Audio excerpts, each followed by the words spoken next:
اس وقت ایران سے مذاکرات ہو رہی ہیں۔ امریکی صدر ٹرمپ کا اعلان بتایا اپنا حکومت آزاد اور ٹیکس فری دیکھنا چاہتے ہیں۔ یہ عالمی آبی گزرگاہ ہے، ایران سے جھگڑا ختم ہونے کو ہے۔ ممکنہ معاہدے میں ایران کو ایٹمی ہتھیار رکھنے کی اجازت نہیں دیں گے۔ افزودہ یورینیم حاصل کر کے تباہ کر دیں گے۔ یورینیم سے متعلق تہران کا موقف مزید سخت، افزودہ یورینیم کسی صورت ملک سے باہر نہ بھیجا جائے۔ سپریم لیڈر نے حکم جاری کر دیا۔ ایرانی صدر کی آرمی چیف جنرل امیر حاتمی سے ملاقات۔ پزشکیان نے یقین دلایا حکومت فوج کو جدید ہتھیار اور ہر ممکن سہولیات فراہم کرے گی۔ آرمی چیف نے کہا جنگ بندی کے دوران عسکری قوت میں مزید اضافہ کیا گیا، ہر قسم کی مہم جوئی کا جواب دینے کو تیار ہے۔ امریکہ ایران مذاکرات کے لیے پاکستان سے وفد تہران پہنچ رہا ہے۔ مذاکرات کے حوالے سے اچھے اشارے ہیں۔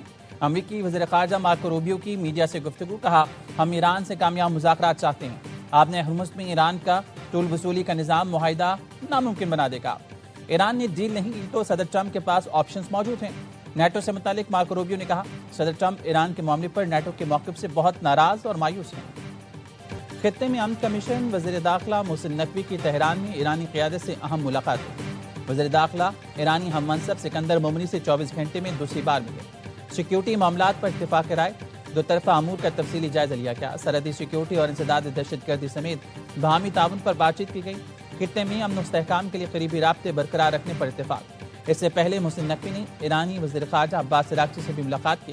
علاقائی پیش رفت اور پاک ایران تعاون پر خصوصی گفتگو ہوئی۔ مستقل جنگ بندی اور مذاکرات کی بحالی کے لیے امریکہ اور ایران پاکستان کے ثالثی میں پیغامات کا تبادلہ کر رہے ہیں۔ ایران امریکہ جنگ بندی میں پاکستان کا کردار انتہائی اہم ہے۔ پاکستان خطے میں امن کے لیے کوششیں کر رہا ہے۔ چین اور دیگر ملکوں نے پاکستان کی کوششوں کی مکمل حمایت کی ہے۔ وزیر اعظم شہباز شریف کا پاک چین سفارتی تعلقات کے قیام کی 75ویں سالگرہ کی تقریب سے خطاب، کہا پاکستان میں چینی شہریوں کی سلامتی اولین ترجیح ہے۔ دنیا چین کے بغیر ترقی نہیں کر سکتی۔ پاکستان اور چین کے مشترکہ تعاون سے نہ صرف دونوں ملکوں بلکہ خطے میں امن و خوشحالی آئے گی۔ چین ہر مشکل وقت میں پاکستان کے ساتھ چٹان کی طرح کھڑا رہا۔ وقت گزرنے کے ساتھ دونوں ملکوں کی دوستی مضبوط سے مضبوط ہوئی۔ سی پیک پاکستان کی معیشت اور روزگار کی فراہمی کے لیے اہم ہے۔ چین زراعت میں جدت کے لیے پاکستان کی مدد کر رہا ہے۔ صدر آصف علی زرداری نے خطاب میں کہا پاکستان اور چین نے ہمیشہ ایک دوسرے کے بنیادی مفادات کا دفاع کیا۔ 75 سال پہلے شروع ہونے والا سفر آج مکمل تعاون اور شراکت داری میں بدل چکا۔ Vice chairman standing committee National People's Congress نے کہا چین عالمی فورمز پر پاکستان کی خود مختاری کی مضبوط حمایت جاری رکھے گا۔ تقریب میں سفارتی تعلقات کی 75ویں سالگرہ کا کیک کاٹا گیا۔ پائیدار امن کے حصول تک دہشت گردی کے خلاف جنگ جاری رہے گی۔ فیلڈ مارشل سید عاصم منیر کا ملک دشمنوں کو دو ٹوک پیغام۔ جی ایچ کیو میں تقریب سے خطاب میں فیلڈ مارشل سید عاصم منیر کا شہداء اور غازیوں کو زبردست الفاظ میں خراج تحسین، کہا شہداء اور غازیوں کی قربانی ہر پاکستانی کے لیے مقدس امانت ہے۔ مادر وطن میں امن و سلامتی ان کی عظیم قربانیوں کی مرہون منت ہے۔ شہداء کی قربانیاں ہر پاکستانی پر ایک مقدس اعتماد کا اظہار ہے۔ فیلڈ مارشل نے شہیدوں کے اہل خانہ کے حوصلے اور ثابت قدمی کی تعریف کی۔ پاک فوج اور قانون نافذ کرنے والے اداروں کی آپریشنل تیاریوں اور غیر متزلزل عزم کو سراہا۔ تقریب میں پاک فوج کے افسروں اور جوانوں کو فوجی اعزازات سے نوازا گیا۔ آئی ایس پی آر کے مطابق 50 ستارے امتیاز ملٹری اور 12 تمغے رسالت دیے گئے۔ شہداء کے اعزازات ان کے اہل خانہ نے وصول کیے۔ دنیا بھر کی مذمت اور تنقید کے بعد اسرائیل نے گلوبل سمود فلوٹیلا کے گرفتار تمام کارکنوں کو رہا کر دیا۔ اسرائیلی فورسز نے 4 دن تک تشدد کا نشانہ بنایا۔ فلوٹیلا میں شامل 7 ایدھی کا ترکیہ پہنچنے پر ویڈیو بیان، کہا ہمیں سونے نہیں دیا جاتا تھا، پورا دن صرف پانی کی چھوٹی بوتل دی جاتی تھی۔ گلوبل سمود فلوٹیلا کے کارکنوں سے بدسلوکی پر پاکستان سمیت دنیا بھر نے شدید رد عمل کا اظہار کیا۔ اسرائیل سے معافی مانگنے کا مطالبہ۔ پاکستان کو فلسطین کی بگڑتی صورتحال پر تشویش کا اظہار۔ اقوام متحدہ کی سلامتی کونسل میں پاکستان کے مستقل مندوب عاصم افتخار کی جنگ بندی کی خلاف ورزیوں، انسانی امداد میں رکاوٹوں اور مغربی کنارے اسرائیلی اقدامات کی مذمت، کہا غزہ میں انسانی بحران سنگین ہے، فلسطینی عوام بنیادی سہولتوں سے محروم ہیں، جنگ بندی پر مکمل عمل درآمد، انسانی امداد بلا روک ٹوک فراہم کیا جائے۔ پاکستانی مندوب عاصم افتخار احمد کا دو ریاستی حل کی حمایت کا اعادہ، بولے 1967 سے قبل کی سرحدوں کی بنیاد پر آزاد فلسطینی ریاست کے قیام ہی امن کی ضمانت ہے۔ وزیر اعظم شہباز شریف ہفتے کو 4 روزہ دورے پر چین روانہ ہوں گے۔ پاک چین 75 سالہ تعلقات کی تکمیل کے تناظر میں کانفرنس میں شرکت کریں گے۔ بزنس ٹو بزنس کانفرنس میں 80 سے زائد کاروباری شخصیات شریک ہوں گی۔ وزیر اعظم علی بابا کے سربراہ سے ملاقات بھی کریں گے۔ بزنس ٹو بزنس کانفرنس میں کئی معاہدوں پر دستخط کیے جائیں گے۔ ہینگجو کے بعد وزیر اعظم بیجنگ جائیں گے۔ چینی صدر سمیت اعلیٰ قیادت سے ملاقاتیں ہوں گی۔